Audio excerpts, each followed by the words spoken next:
Hi, this is Bob from WordPress Training Videos. Today I'm going to look at the settings menu in WordPress. It's worth mentioning that you may not have the settings menu. In fact, there's no guarantee that you would have any of the menus in this, depending on the way it's set up, because there's possibilities for whoever sets up your website to block some of these from you, and that's that can be a good thing. I mean, I regularly do that. Even in there's way too many things here for somebody who's not a professional to be able to manage, and there's lots of things that you can break and lots of things you don't need to use. And settings menu is one of those things that will be regularly blocked. A lot of the time you won't need to go in here, but you might be setting up your own website, and or you might want to change some of these things. But so just a brief look at what they are.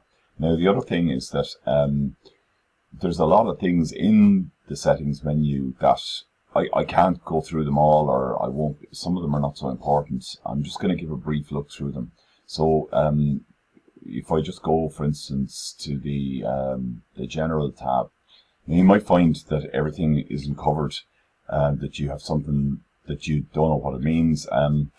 Unfortunately, I'm not going to be able to cover everything, and there's too many things, too much detail. But you could go to this website, and there is quite a bit more information here. So it is a bit, you do have to kind of scratch around the place sometimes looking for bits of information.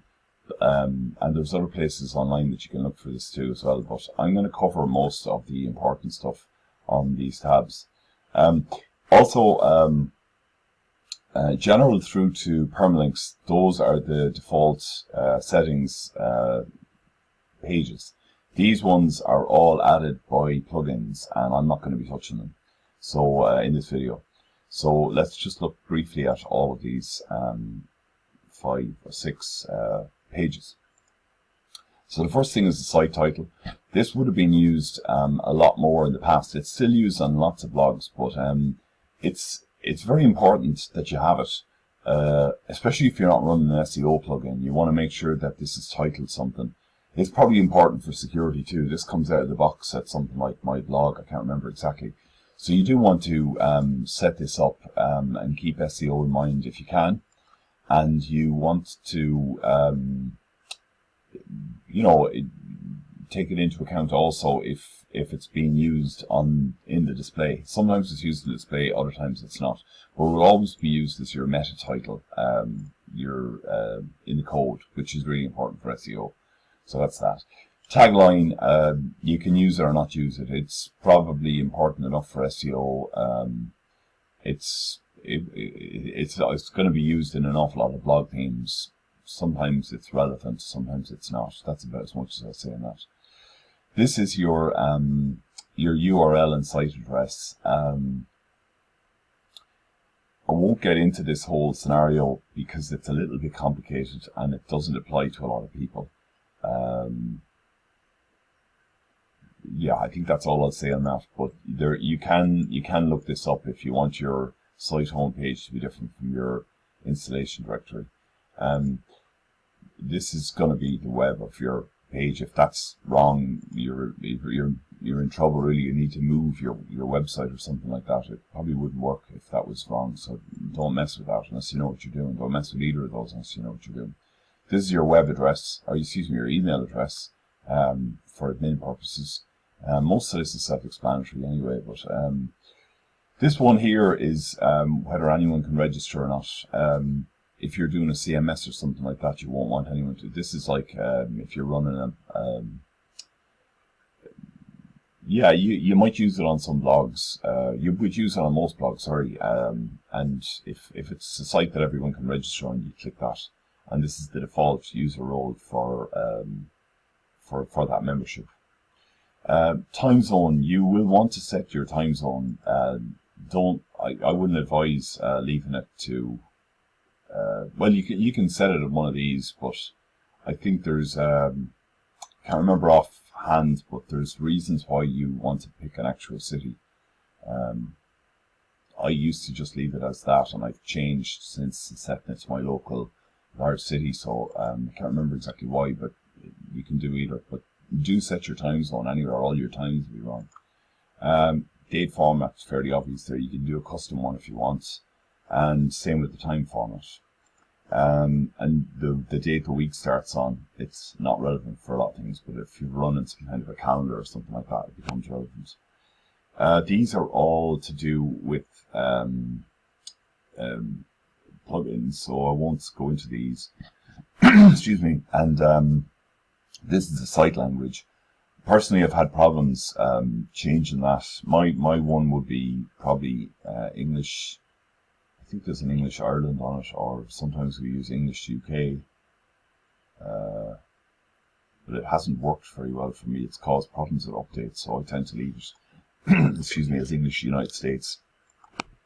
But obviously you set that to your site language, whatever you want. The next one is the writing tab. You'll probably just want to leave that set like that.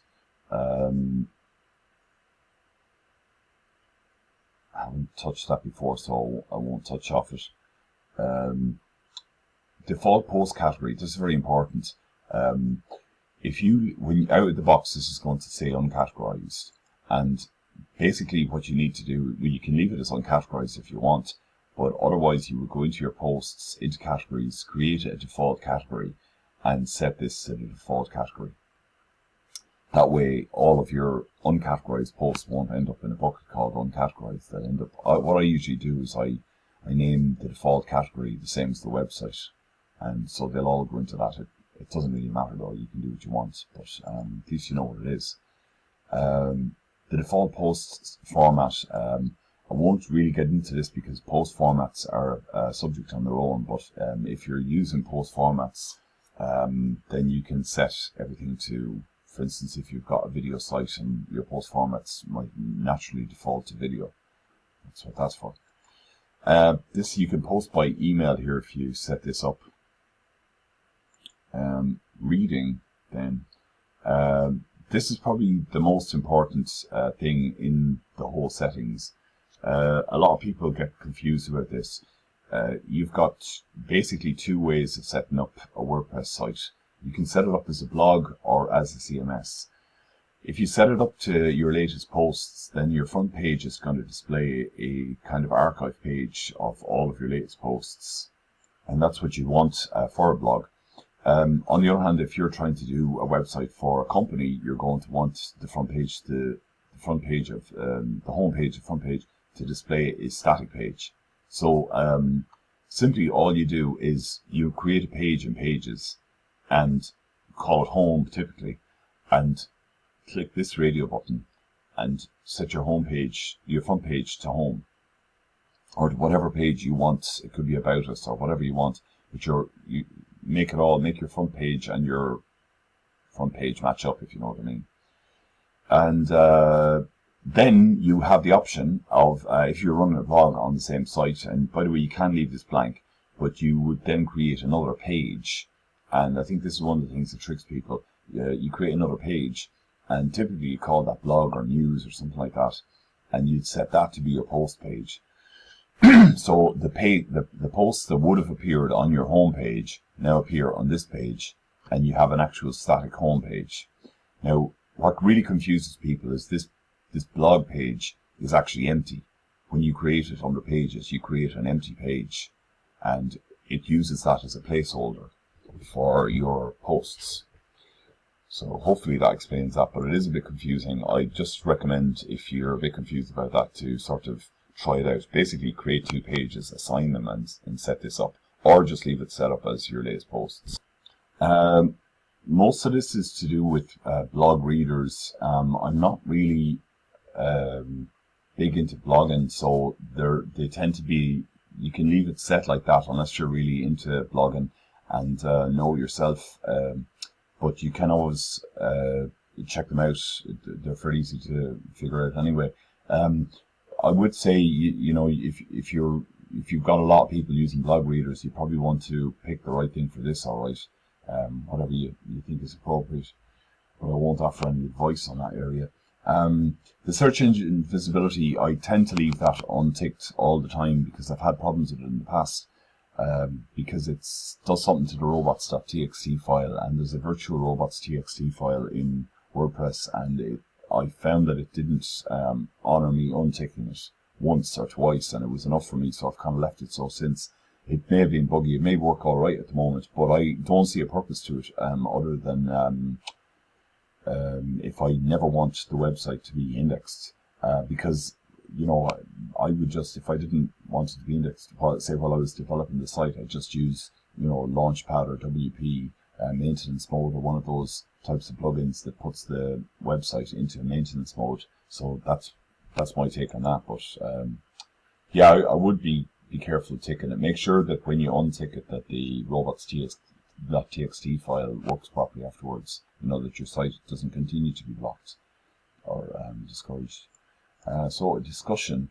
I always untick these three. I think are ticked at the start by default. I always untick the three of them. These two are, it's up to yourself. I think those are, that's just, like, I'm not really too worried about it. It's sort of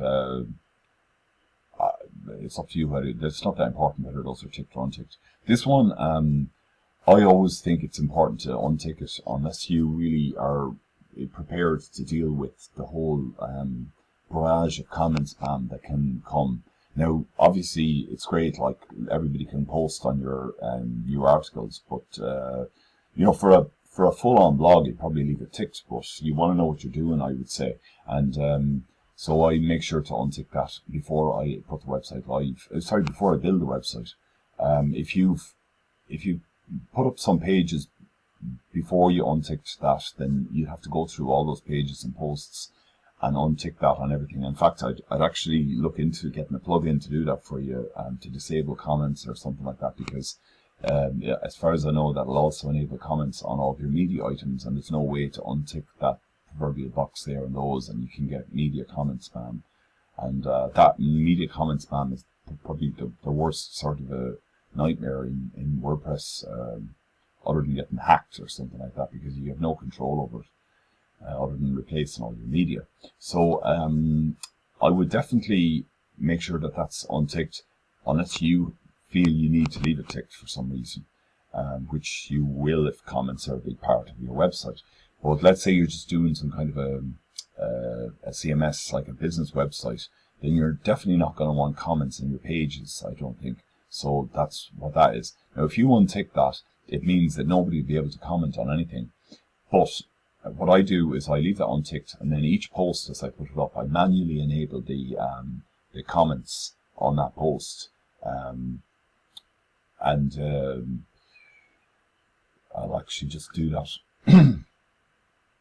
You have to make sure in your screen options that discussion is ticked, not. There's a comments one, but there's a comments one on something, but it's not comments anyway. So make sure discussion is ticked, which shows this box, and then you would just tick allow comments there. You can allow trackbacks and pingbacks if you want. So then that gives me the option to come back in and manually untick this, rather than having everything ticked by default. And I've just made 10 posts and I only want to allow comments on 2 of them. So there's a number of ways of managing that. So it's personal taste as well. But you do want to be prepared for dealing with comment spam if you're going to allow comments just unilaterally across all posts. I'm going to skip all this because most of it is either irrelevant or easy to figure out or whatever. And I'm going to move on to media. This, I would say, I have a video on images. My second video on images kind of explains these are the 3 different default sizes that come with WordPress. So this is just going to clip your or resize your photo to a max size of this. It leaves the original intact, by the way, or max height of this, and so on. This crops it to, this is really to do with the images thing, so you should watch that other video, but this is where the settings are made. The one thing that's important is that these are not changed unless you run the regenerate thumbnails plugin on previous images. Finally, the permalink settings. Basically, this is a big discussion, but in short, you just need to pick something other than plain. That's the main thing. The rest of it is an SEO discussion, so I'll leave that up to you for another day. So that's it.